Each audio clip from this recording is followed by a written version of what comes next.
Meus irmãos, a paz do Senhor, mais uma vez estamos aqui no canal EBD Ação para mais uma lição. Hoje é a lição de número 12, datada do dia 19 de março de 2023, com o título Vivendo no Espírito.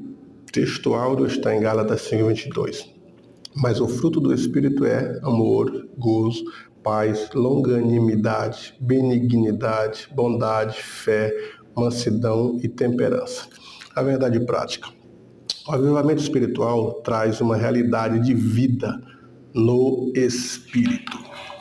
A lição de hoje, ela fala que o avivamento, ele produz uma mudança através do Espírito de Deus, porque quando a pessoa ainda não aceita Jesus, ele tem uma perspectiva, tem uma caminhada diferente, tem uma cosmovisão diferente. Mas a partir do momento que Paulo diz que ele ia tirar do reino das trevas para o reino do Filho do seu amor, ele é santificado, mas agora precisa trabalhar nele a perfeição, para ser santo, para ir cada vez mais se distanciando daquilo que está arraigado na alma e no espírito dele, para ele viver no espírito, como também andar no espírito de Deus.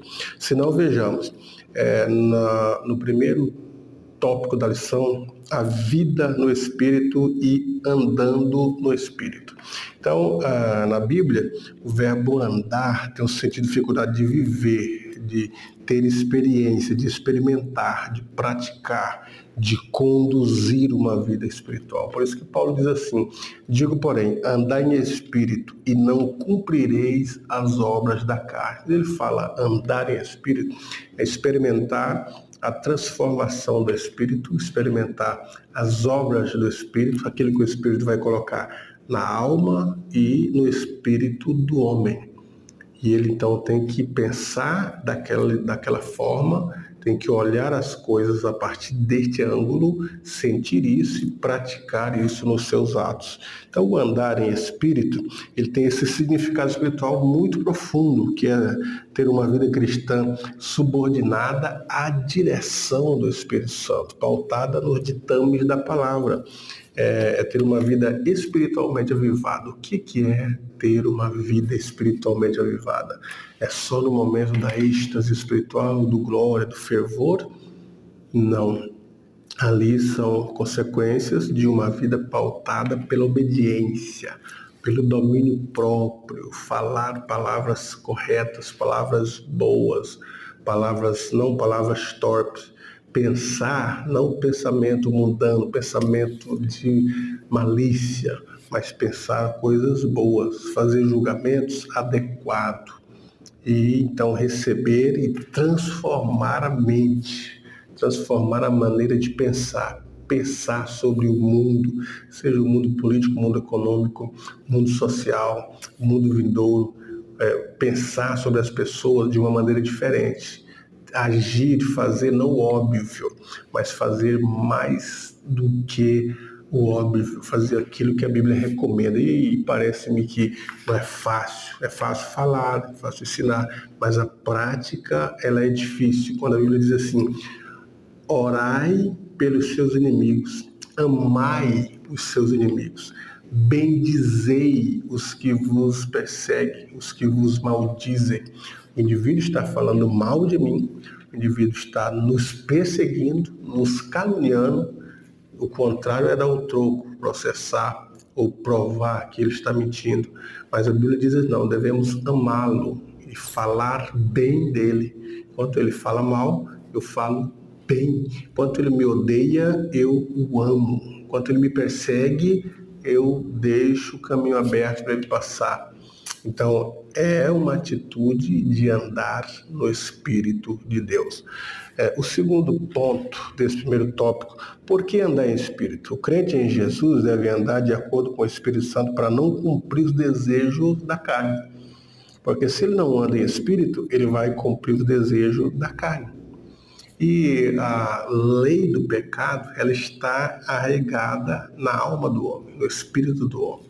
A partir do momento que Adão pecou, o pecado passou a todos os homens. E as pessoas já nascem sob a influência do pecado original, com a tendência para o engano, a tendência para fazer as coisas erradas, a tendência para o mal, Isso vai desenvolver com as nossas atitudes.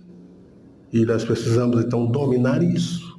O cristão, quando aceita Cristo, não vem uma mão e entra na sua alma e arranca todas as maldades. Não. Mas elas estão lá.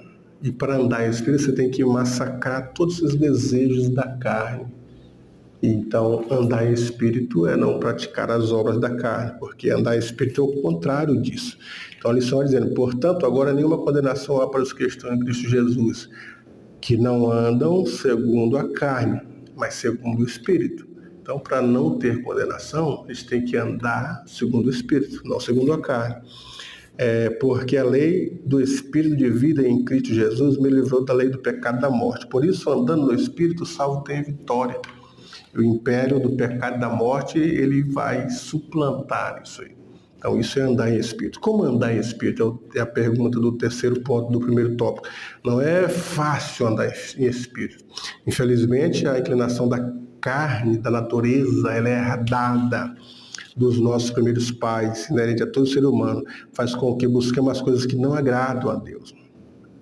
Então, é uma tendência buscar as coisas que não agradam a Deus, ter desejo por coisas pecaminosas. Então, aí nós vamos falar de alguns aspectos das obras da carne. Então, entretanto, elas precisam ser cultivadas relacionadamente. Não é fácil você levar uma vida de oração, de joelhos, dobrar os joelhos e orar.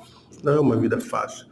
Pegar a leitura da Bíblia e fazer ela diária. Praticar o jejum diário, lembrar-se de agradecer a Deus, não só quando estiver bom, mas como Jó fez. No momento de maior dor, ele se rendeu, adorou. Isso não é fácil, só para quem anda em espírito. Igual o menino na Turquia, que os pais missionários, e ele viu os pais mortos pelo terremoto que deu, e ele olhou para o caixão e levantou a mão e deu graças a Deus. Isso é andar em espírito, porque do contrário as pessoas estariam questionando a Deus por quê. E muitos dele até abandonando a fé. Muitos dele até falando palavras de injúrias contra Deus porque levou os seus pais. Mas os que andam no Espírito, eles dominam isso, têm o entendimento do Espírito.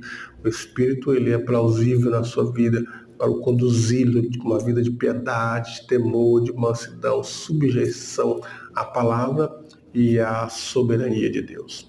No segundo tópico da lição, o confronto entre a carne e o Espírito. O Espírito cobiça contra a carne e a carne cobiça contra o Espírito, né? É o que diz o texto. Então é a maior luta do crente. A verdadeira luta, a verdadeira guerra espiritual não é essa guerra espiritual que está cheia de demônios e anjos nas estrelas, nas galáxias, brigando com espadas espirituais. A verdadeira guerra espiritual está dentro do ser humano, porque as obras da carne estão lá e nós precisamos dominá-la com o poder do Espírito. Essa é uma guerra. Nós queremos fazer algumas coisas que parecem agradáveis, que a nossa natureza pede, mas aí se lembramos que somos dominados pelo Espírito e temos que dominar essas vontades, subjugar, deixar elas mortas. Então é uma guerra espiritual que está dentro de cada um. Ela se inclina para as estruturas pecaminosas. Jesus diz assim, não é mesmo mundo, nem o que no mundo há. Se alguém ama o mundo, o amor do Pai não está nele. Aí diz assim, tudo que há no mundo é a concupiscência da carne, que é o apetite carnal exagerado, a concupiscência dos olhos, que é o apetite carnal no olhar. Tudo que olhamos, desejamos, cobiçamos, invejamos. E a soberba da vida, o orgulho, a soberba, querer ser maior do que os outros, suplantar os outros. E o texto diz, isso não é de Deus, isso é do mundo. E muitas pessoas vivem assim, então vivem sobre as influências das obras da carne. E precisamos andar em espírito. Infelizmente, muitas pessoas não querem saber de Deus. Por meio de vários instrumentos, pelas falsas religiões, pelo humanismo, materialismo. Então, como resultado, são pessoas que estão com a própria natureza degradada pelas obras da carne. E agora vejamos aqui no segundo ponto, do segundo tópico, as obras da carne. Em termos bíblicos, né, aqui ele está traduzindo do grego sark, carne, é a natureza decaída do homem, é o que está dentro do homem, arraigado na alma, cuja inclinação é a prática do que não agrada a Deus. Assim, as obras da carne, segundo a Epístola aos Gálatas, são praticadas, são colocadas como atitudes, são pensamentos, identificadas pelo menos de 15 formas na Bíblia, sem fechar a lista, porque eu posso dizer assim, coisas semelhantes a estas, porque há mais coisas semelhantes a estas. Ele vai dizer que as obras da carne são manifestas. Muitas pessoas estão achando que sacrificar carne é massacrar o corpo, é ficar sem comer, sem beber, de joelhos 7, 8, 10 horas, atrapalhando até a circulação sanguínea. Não é essa carne que a Bíblia está dizendo. Ela está falando dos desejos que está lá dentro. E Paulo diz, as obras da carne são manifestas. Quais são? Ele vai dizer a prostituição, a ira, as pessoas que iram e pecam, a discórdia, a discordar dentro do movimento pentecostal, dentro da nossa igreja evangélica, muitas pessoas que discordam de tudo, discordar. Há pessoas que falam, eu discordo disso aí. Então a discórdia, as dissensões, as heresias. Aí ele vai falando tantas coisas aqui, ó, as práticas sexuais ilícitas, a prostituição, são práticas homossexuais, práticas sexuais que não são lícitas.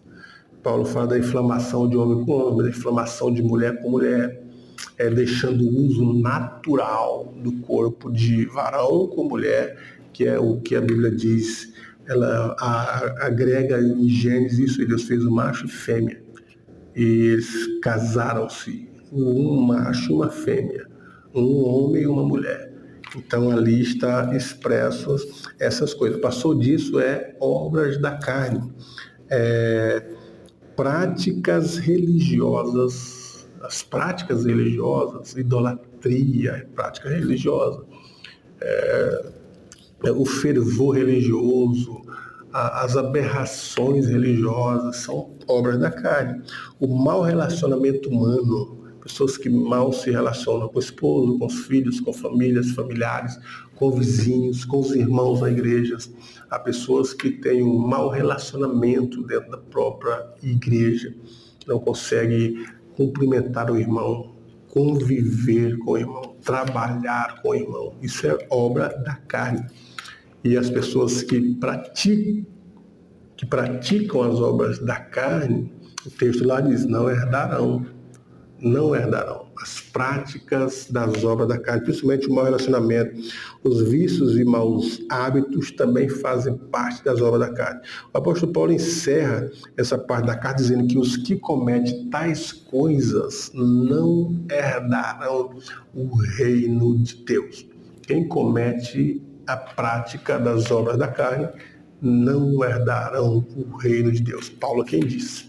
E no terceiro tópico da lição, o avivamento pelo fruto do Espírito, o fruto do Espírito. Dons e fruto do Espírito são características essenciais para a vida cristã. Os dons espirituais, o fruto do Espírito. O uso dos dons sem a prática do fruto pode ser apenas uma demonstração de egoísmo e exibicionismo. Nem todos os cristãos são portadores da graça dos dons espirituais. Nem todos têm os dons de curar, o dom de pregar. Nem todos têm esses dons. Mas todos devem experimentar o fruto do Espírito na vida. Todos os cristãos precisam do fruto. Um cristão não pode dar um bom testemunho sem a unidade do fruto do Espírito. Como que ele vai dar bom testemunho? Ter amor, caridade, ter fé, longânimo, se não tiver o fruto do Espírito, né? Então, e para ter uma vida assim, de calma, de tranquilidade, de se dominar, de falar na hora certa, de falar para as pessoas certas, no local certo, através do fruto do Espírito. Não pode ter amor sem ter fé, não pode ter gozo, alegria, benignidade, bondade e temperança. O aspecto do fruto do Espírito não pode ser desassociado do outro. Podemos usar o exemplo de uma fruta, como uma laranja, que tem vários gomos, mas é um só fruto. Então, se você tem o Espírito, de Deus na sua vida e anda com o Espírito de Deus, é dominado pelo Espírito de Deus. Então você tem que ter o amor, tem que ter a fidelidade, a longanimidade, a bondade, é temperado, se domina. Então tem que ter todos os aspectos, não pode ter só uma parte e em outras áreas ser desassociado. Então é todo associado. Pode ser que a gente não tenha os dons espirituais, principalmente os melhores, mas o fruto do Espírito é relevante na vida. Porque há pessoas que não têm o fruto, têm o dom, e vai usar o dom pensando que ele é capaz, e vai se orgulhar, se torna um neófito, pode operar um sinal, um milagre, uma maravilha, mas na hora do tempero, do domínio de si próprio, ele quebra a porteira, magoa as pessoas, fala o que não deve e vai entristecer o Espírito Santo de Deus. Os 9 aspectos do fruto na Bíblia é o amor HP, é mais que filantropia, pois significa o verdadeiro amor, como sinônimo do amor. Alguns falam HP, eu vi o pastor Antônio Gilberto dizendo que é HP. O amor de Deus no coração do homem, amar. Como que eu posso amar o meu próprio inimigo? Com o fruto do Espírito, com a caridade. Como eu posso bem dizer daqueles que falam mal? O indivíduo fala mal de mim, eu vou falar bem. Ele vai me perseguir e eu vou perdoar. De que forma? É esse o amor que nós estamos falando. Não é somente o amor filantrópico. Vou levar um colchão, levar uma comida, um sopão para os... Não é somente isso, vai além disso. Vai além dessas obras e parte para o interior do homem, a alma e o espírito dominado. O gozo produzido pelo Espírito, a paz de Deus excede todo o entendimento, a longanimidade, a paciência para suportar as adversidades, os defeitos de outro, os defeitos dos irmãos, você ter paciência, isso é parte do fruto. Benignidade, a qualidade de quem é bondoso, de quem é benigno, de quem é complacente, de quem é perdoador, refere-se àquele que é bom. A fé não é a fé natural, mas produzida pelo Espírito para uma fidelidade com Deus, para andar de acordo com as Escrituras. Essa é a relação da fé aqui. Mansidão diz respeito àquele que é manso, sinônimo de brandura, de ternura, de gênio afável, de sossego dócil. Isso é o sinônimo que tem de manso, né? Que tem o autocontrole, quer dizer autocontrole, temperança, né? Temperado é o autocontrole, eu me controlo, domínio próprio, minha mente é controlada, o meu relacionamento com os outros é controlado, as situações diversas da vida, eu tenho então uma postura e primo por ela. Então isso é seu tempero. Contra o fruto do Espírito não há lei. A conclusão de Paulo sobre o fruto do Espírito é impressionante. Ele afirma de modo incisivo e categórico: contra essas coisas não há lei. E os que são de Cristo crucificaram a carne com as paixões e concupiscência. Se vivemos em espírito, que andemos também em espírito.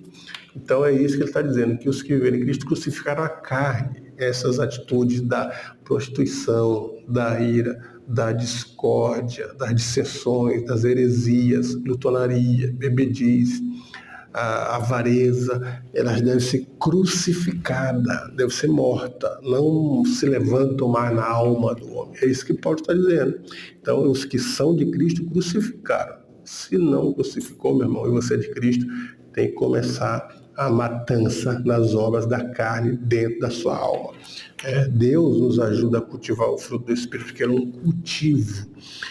Os dons espirituais só têm valor se for acompanhado do fruto do Espírito. Isso é viver na plenitude do Espírito, tendo uma vida verdadeiramente avivada. Crentes avivados são beneficiados com grandes bênçãos da parte de Deus, pois eles andam no Espírito e não andam conforme as concupiscências da carne. Além dos dons espirituais, eles têm o fruto do Espírito, tem o amor, tem o gozo. Por isso Deus concede bênçãos em abundância sobre os crentes que andam no Espírito.